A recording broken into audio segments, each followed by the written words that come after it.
Good morning, everyone. Are we ready to make some homemade waffles? They're so much tastier than mix from a box. So let's do this. So for our recipe, we're going to use, I'm doubling the recipe. So I'm going to give you this single recipe, but if it looks like a lot more here, that's because I'm doubling it.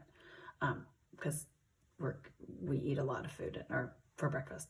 So we've got flour and salt and baking soda. And we just want to make sure that we get those together first a little bit.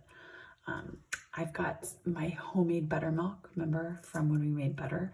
I've got that and some melted butter. Because I'm doubling the recipe, I'm going to need to add extra buttermilk.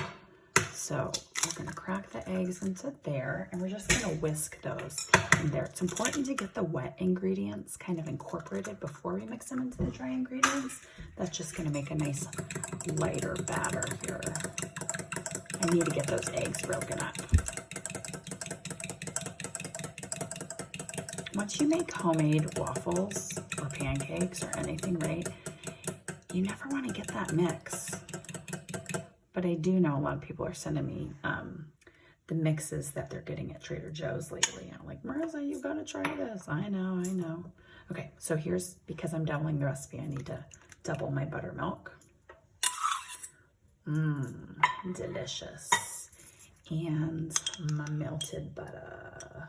I'm gonna mix this a little bit first. My butter, you want to make sure it's cold. If you add warm butter to cold eggs, it's gonna start scrambling your eggs. So this is cooled melted butter.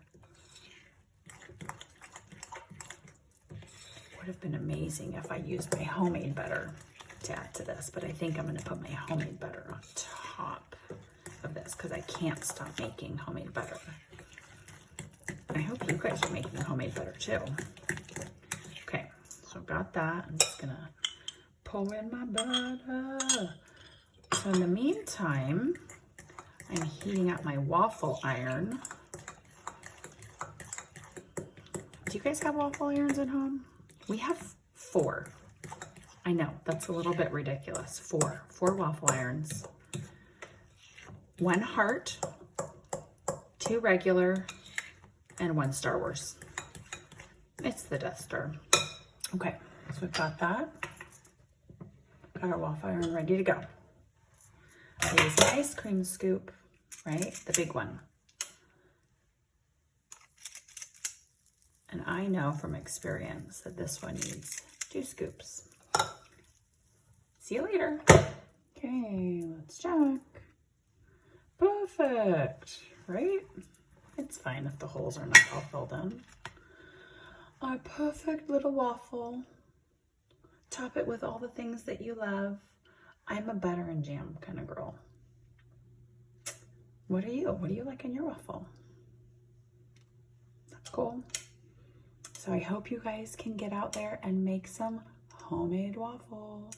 And what's really good to do with the extra batter, if you have any, is seal it up and keep it in the fridge for later in the week so you can have a waffle like on any day. Waffles are awesome. See you next time.